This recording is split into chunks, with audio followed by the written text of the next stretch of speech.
Now that we've closed out the spiritual portion of this program, we have a financial planner who will be providing you some financial wisdom. So let's hear our next introduction by Sister Veronica Gaither, who will be introducing our financial planner. Good afternoon. It's my pleasure to introduce to you all Valerie Bryce Brooks. Valerie Bryce Brooks is a licensed financial professional who specializes in life insurance, annuities, and tax-free retirement planning strategies. She works closely with each client and exhibits great care and excellence in tailoring products and services to fit their needs while striving to build long-lasting relationships. True to her family's roots as educators, Valerie loves to teach and often hosts workshops and seminars on a variety of topics, including financial wellness, wills and estate planning, vision boarding, and areas of interest to women and small business owners. Valerie's comprehensive client-centered approach leaves those who work with her assured and empowered. As a proud mom, Valerie delights in following the budding journalism career of her son Michael and treasures time spent with her friends, family, and cats, Joey and Jules. It's my pleasure to now introduce you to Valerie Bryce Brooks. I just want to say that I am so happy to be here. Thank you so much. This has been a wonderful program. It was wonderful last year, and I've learned so much. I'm very inspired as well. Just listening to the word and fellowshipping with everyone this morning. I am not going to be with you long, but first I want to thank Sister Gaither for the wonderful introduction. And also, I want to thank Sister Reeves for the honor and privilege of inviting me back to spend some time with you this morning. We're going to talk about how to be money-wise during COVID-19 and how to protect our wealth while protecting our health.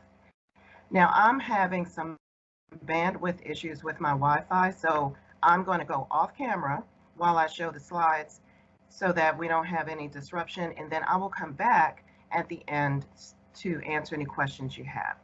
All right, one moment.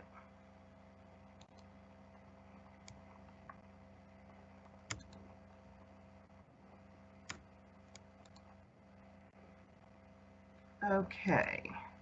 All right, are you able to see my slide?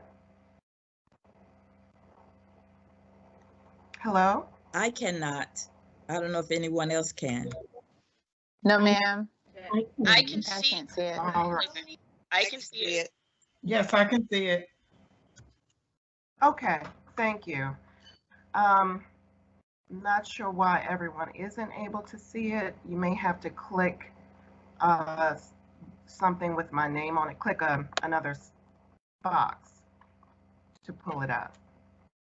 So I hope you can see it, but I'll begin the program. So as I said before, I'm thankful to be here this morning, and we're going to spend a few minutes talking about how to protect our wealth while protecting our health.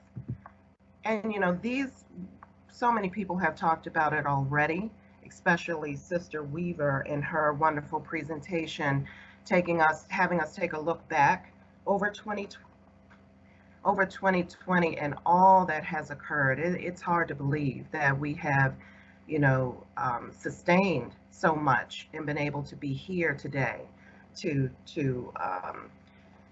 be able to come together and appreciate all that we've triumphed over with God's help, all that we've and where we are, because it is but for the grace of God that we are here today, because a lot of people aren't. And we are still all experiencing and trying to navigate the impacts of this virus. It has challenged us physically, mentally, socially, emotionally, spiritually, and financially. And one of the sisters attending today, I believe is Sister King, let us know that today is her birthday and that she is recovering from 4 months of fighting the coronavirus. So that is certainly something to celebrate. And I'm so happy for her. I want to praise God for her recovery. And we should all just, quietly just wish her all the best. So The truth is, though, COVID-19, as bad as it's been, is not going to be the last crisis that we can expect to experience. Things are going to affect us globally, locally, and personally. So let's talk about what we can do. If we put certain things in place, we could actually potentially thrive during the next crisis and not just barely survive our way through. Whether it's a natural disaster, we have a recession, we experience a depression, or personal or family tragedy. In Ecclesiastes 11, verses 2 through 5, it says, invest in 7 ventures, yes, in 8. You do not know what disaster may come upon the land. It goes on to say, if clouds are full of water, they pour rain on the earth. Whether a tree falls to the south or to the north, in the place where it falls, there it will lie. Whoever watches the wind will not plant. Whoever looks at the clouds will not reap. As you do not know the path of the wind or how the body is formed in a mother's womb, so you cannot understand the work of God, the maker of all things. This passage is clearly telling us that we do not know what the disaster may come upon the land, so make sure that we invest in some preparation and diversify our resources. It also says, don't dwell in God's work. Don't dwell in wondering how he's doing what he's doing, because then we won't take action. We must be moving forward, making sure that we're not only planting, but we're reaping. We need to be prepared for what we can't see. So how do we do that? Well, to be money wise during COVID-19 or any other crisis, you can implement the 6 P's. And the first P is don't panic. So that's easier said than done, I know, but to make sure that you don't panic, we want to prepare, plan, and protect. And we're going to talk about those steps today. Handling these steps could lead us to still prosper and certainly have peace of mind. So when we're talking about preparing, some of these steps are very common sense, but most of us are going to fail to do them anyway. So I'm just going to put out a few reminders. And we can do these now. We don't have to wait, certainly don't want to wait until the next issue, the next crisis. We want to start doing these now if we haven't already. Get your important numbers, contact numbers, emergency numbers, your documents. These include, your driver's license, social security cards, birth certificates, passports. Have a hard copy as well as an electronic copy. And when I say electronic copy, if you so choose to do so, I would put them in the cloud. If you participate in an Apple Cloud or a Microsoft Cloud, I would put them there versus putting them on a flash drive. Thumb drives and flash drives can be damaged and they can be lost when someone else will have all of your information. So you also want to keep a reasonable amount of staples. Of course, we have toilet paper, disinfectant, hand sanitizer, and non-perishable foods, and also masks. Now we have to consider making sure we have masks for ourselves moving forward. So with those non-perishable foods, just make sure that you're rotating those and replacing those as needed. But this does not mean hoarding. That's not necessary. If we do that, then we will have, we'll run out and then we'll have a bigger disaster than we need to. You want to keep chargers and batteries, lanterns, grills for cooking, a generator if that works for you. And then you want to make sure that you prepare and have on hand both electronically and a hard copy of your estate documents. Your estate documents include not only just your will, but your living will, which is your advance directives, and that tells the hospital and your family what you want done in the event that you cannot speak for yourself. So there's no question, no one's fighting over whether you want to be on life support or not, or any of that. You also want to designate a healthcare power of attorney. That person is the person that is going to speak on your behalf and manage your health care. They're going to decide whether, give the go ahead, whether you should have a surgery. Or if you're in a surgery, they can make important decisions on whether you should receive blood and going in line with your advance directives. Then you also need to have a financial or durable power of attorney. That person is going to handle your financial needs, pay your bills, and manage your business for you while you're incapacitated. Now, these two people, the power of the healthcare power of attorney and the financial power of attorney, do not have to be the same person. They can be different people, but you should ask their permission. Just because someone may be your spouse or you think they would be the next logical person doesn't mean they're a good fit. If your spouse can't handle the sight of blood or is very emotional, please choose someone else. Please choose your best friend or one of your children, whoever you think is strongest and less emotional, so that they are actually thinking about what you want instead of what they want for you. So just to go through the rest of the list pretty quickly, you want to keep cash on hand. If we have a widespread power outage, which we can have, they're having down in Atlanta and Louisiana right now, due to a storm. We could have a hurricane or a tornado, which wipes out power for a couple of weeks. So you want to have some cash on hand. You also want to invest in a waterproof or fireproof safe for all your documents and your cash. Make sure you can pick it up and take it with you if you need to. And then you want to devise and practice an emergency plan. We've known about these a long time. Not only should it be for the people in your household, but also for your extended family. You want to become unemployable. Now, when I thought about that, now is a good time to think about what you can do if you lose your job, if you're furloughed, if unemployment runs out. So when I say unemployable, think about the talents and skills and gifts that you have. If you are a teacher or retired teacher, maybe you can use your skills to tutor, come up with a curriculum to tutor children, or help college students prepare for their essays and their exams. If you're an executive assistant, maybe you can learn to be a virtual assistant.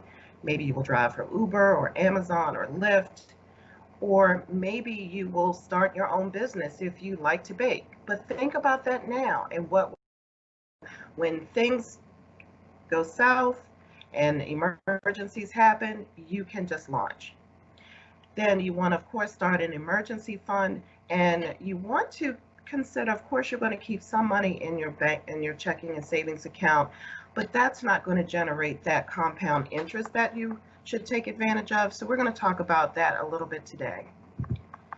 When it comes to planning, one of the first things you should do is call your financial advisor. We're always just a phone call away. And you don't, it's just a quick phone call. What should I do? That being said, you do not want to rush into borrowing from any of your retirement plans or your credit cards. That could actually put you into a situation where you're facing penalties, taxes, and of course it's going to reduce your retirement income. So that is that's the last thing you want to do. And when you're panicking, if you haven't thought about it ahead of time and put things in place, this is what you'll do. And so we want to avoid that. Call your financial advisor, just see what your options are. And if you have a plan in place, utilize your plan.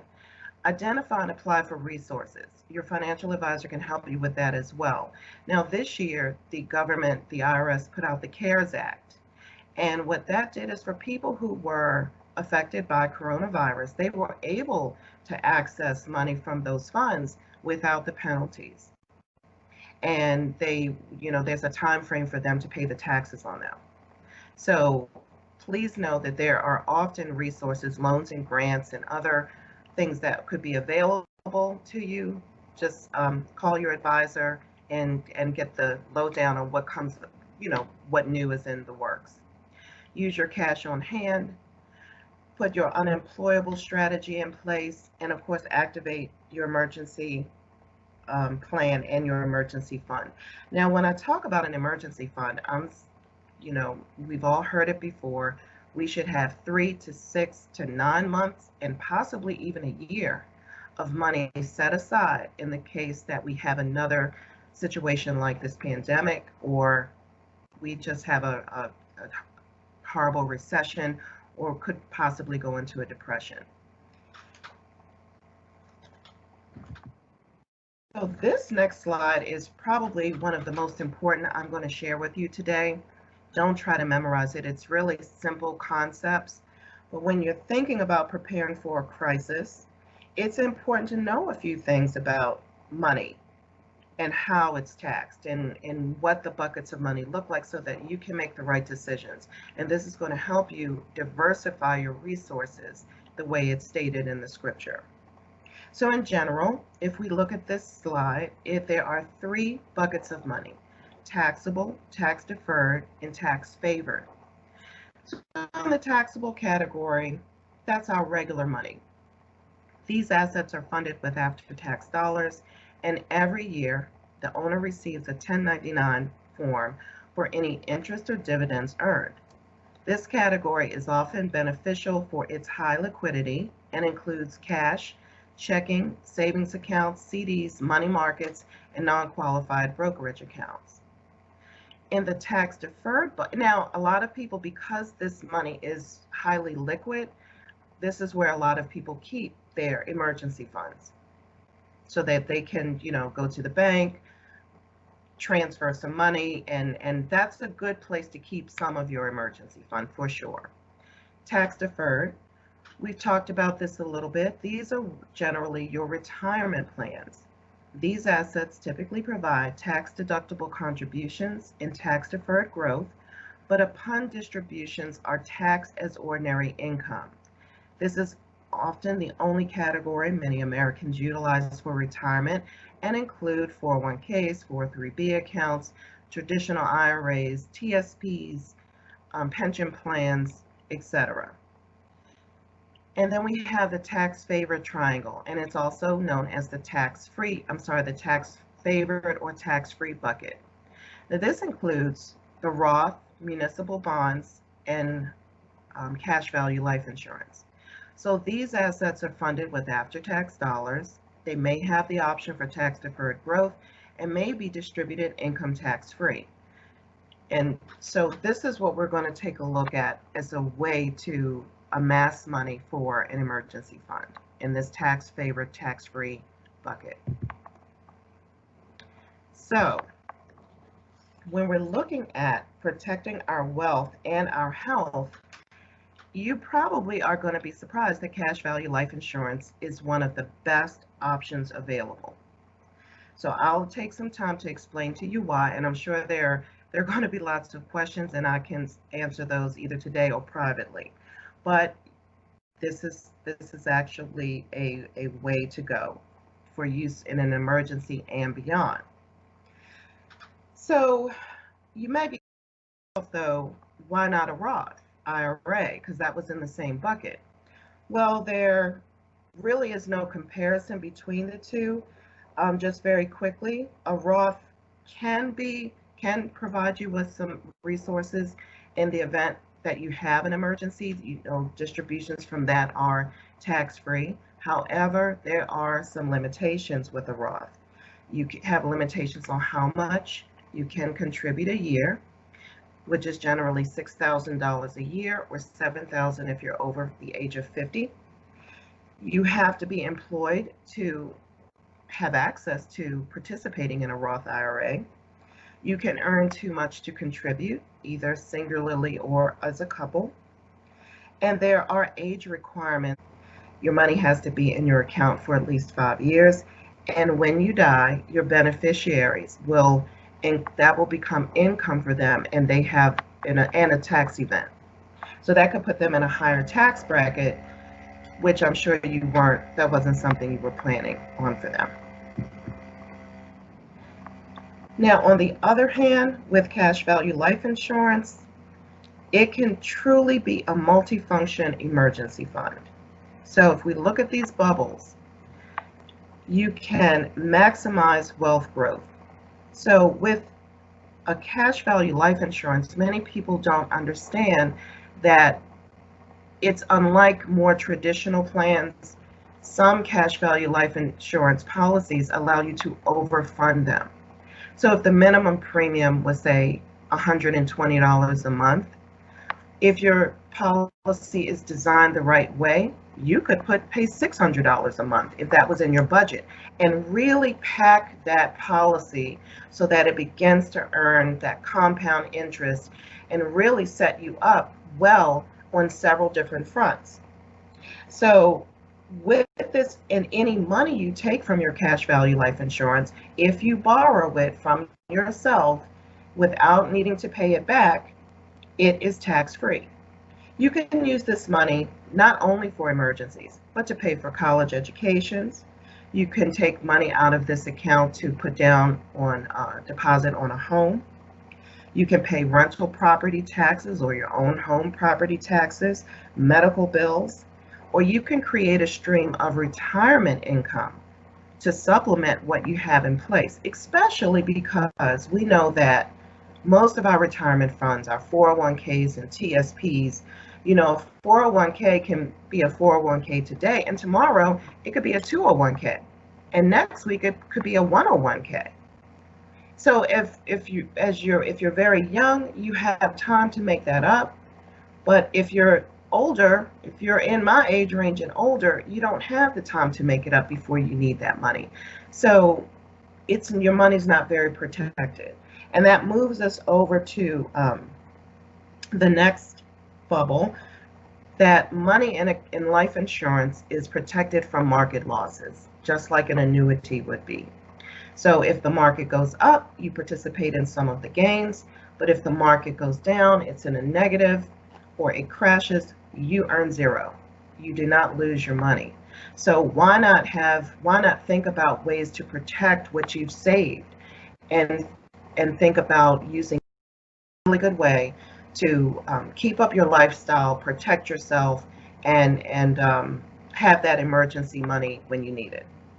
So when we go to the third bubble, flexible retirement income streams, we talked a little bit about this, but as that money amasses in your account, and you can take money for all the other reasons I enumerated earlier, you just have to make sure that you keep enough to you don't want to take everything out, because then you'll no longer have life insurance. But you can also play around with this and set it up so that when you retire, you can start to take income streams to supplement your retirement. Moving along, we've been talking a lot, especially in the Black community, about generational wealth, or the lack of. This is a really good way to start building a legacy for your family and passing on generational wealth. Unlike all the other funds that you have, or that you can be storing money in, when your beneficiaries receive monies from your life insurance, it is tax-free. They do not pay taxes on that. Now, of course, we want to teach them how to be good stewards of their money and the rules about money. We don't want them, our beneficiaries, to go out and buy Lamborghinis and a lot of other things. But if we teach them the right way to manage that money, they can put that money, same things that you've done, so that they can pass that money on to the next generation as well. Now, the last two parts I'm going to mention really quickly. Well, we've talked about a tax-free emergency fund, and I hope people are getting an idea of just the vast amount of value that a life insurance policy can provide for you. You have so much diversification. You're the government, unlike 401ks and Roths and TSPs and IRAs. All of those are tax codes. So the government, once you get one, they're tracking everything you're doing with it. They're telling you how much you have to take out, when you can take it out. if you can take the money out, how much of that they're going to get right off the top. Because they say sometimes it's not, you have to ask yourself whose retirement anyway, because the government is going to get paid first. So, but with this, it's a total different story. And the last thing I'm going to talk about is where it says QOL and living benefit riders. These are parts of your life insurance you can use while you're living. So as it says on the slide, the newer plans have lots of bells and whistles, and they are not your grandparents' life insurance. They're probably not a lot of the older life insurance policies that some of us currently own. But we can now use life insurance not only to protect our loved ones in the event of our death. We talked about how we can use it to take monies out, take income out, replace income, use it as a viable emergency fund. But we're going to take a look right now and see how we can use some of these riders on life insurance if we get ill. And especially with coronavirus and some of the long-term effects that people are having, it can cause financial devastation for years and years and years to come. But let's not just think about coronavirus, but let's think about if we were to have a critical illness or chronic illness or terminal illness. The number one and number two reasons that people file for bankruptcy in the United States are because of medical expenses or loss of income due to an illness. And if you have a policy that has some riders like this built into it, it can keep you from the stress and the strain of having to deal with medical expenses. You're focused on getting well. You're focused on your health. But now you have people coming after you for money, or you run out of health insurance, or you lose your job and you don't have health insurance. So let's take a quick look at this couple of things on this slide. I'm not going to go through all of these. I'm just going to touch on three. So for critical illness, with some life insurance policies, if you were to have a major heart attack, stroke, invasive cancer, renal failure, coma, paralysis, major organ transplant, severe burn, or coronary artery bypass, you could contact the life insurance company, send them your medical records, and due to the severity of your illness, they could give you a portion of your death benefit to use right now, tax-free, for your care. They don't care if you pay your house off with that money. They don't care if you buy a Lamborghini with that money or you take a trip around the world. No one's tracking that. Is your money. So if you have a $500,000 death benefit and the insurance company says, well, you qualify for 50% of that, you have $250,000 that you can use to come in and care for you, pay your medical bills, etc. It helps you maintain a quality of life where you don't have to be in despair. Now, we also know that with COVID, and we don't know what may be coming down the pike, of course, we're always looking for, thinking positively. But with COVID, you could be in a coma. You could have a heart attack. You could have paralysis. So these are things that would help you be able to activate this part of this rider.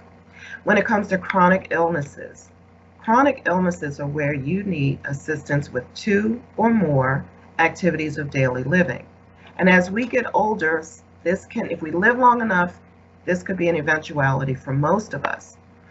I will mention that some people want to think about long-term care insurance. Well, with long-term care insurance, if you don't use it, you lose it. So, but if you had a chronic illness rider, you could activate that and not have to, and if you don't need it, you don't need it, but you're not losing any money. These come free as part of this policy. And then, so those would be if you need help bathing, dressing yourself, toileting, eating, things like that. And then, of course, there's a terminal illness rider if you have less than 24 months to live. So we're just going to review the part of the 6 P's. And the first P, don't panic. You've got this. You've prepared. You've put the right things in place. You are, understanding that you need to diversify your resources and take some action. So the second step is you want to prepare. Know what you need. Get it in place and practice using it. Then you want to plan. Set yourself up for success. Get your finances together. Talk to a financial professional. You can take a look at what you have in place, what you need to put in place. Then protect what you have from the volatility of the market. So we talked about cash value life insurance as one way to do that. Prosper. Know that you can. Know that even in the midst of turbulence and uncertainty, you can maintain your lifestyle, at least not struggle and suffer and barely survive. And you may be able to also gain as your money continues to grow. And then step 6, you want to have peace in mind, knowing that you can make it through the next natural disaster or pandemic by putting a great plan in place. And we're here to help you. So I want to thank you for your time today. Let me pop back on 1 second.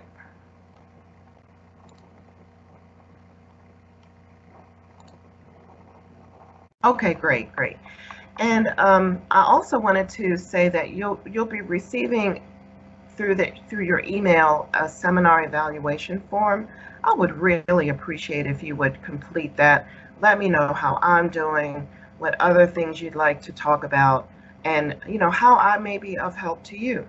And again, no questions too small. I'm just a phone call away. So thank you, everybody. Thank you so much, Valerie, for the wealth of financial information that you provided us. Please feel free to reach out to Valerie Bryce Brooks if you have more financial questions.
mind to save the date.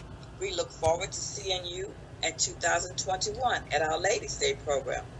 I encourage you to put on your calendars October 23rd, 2021. We might be on location at 8607 Jeff Todd Way. Either way, we will continue to use Teams as we get more and more familiar with it. And we also thank you for being patient with us as we work through difficulties on the technical side. Again, thank you so much. We look forward to seeing you next year, and thank you for your participation. Have a wonderful day, everyone. Bye-bye.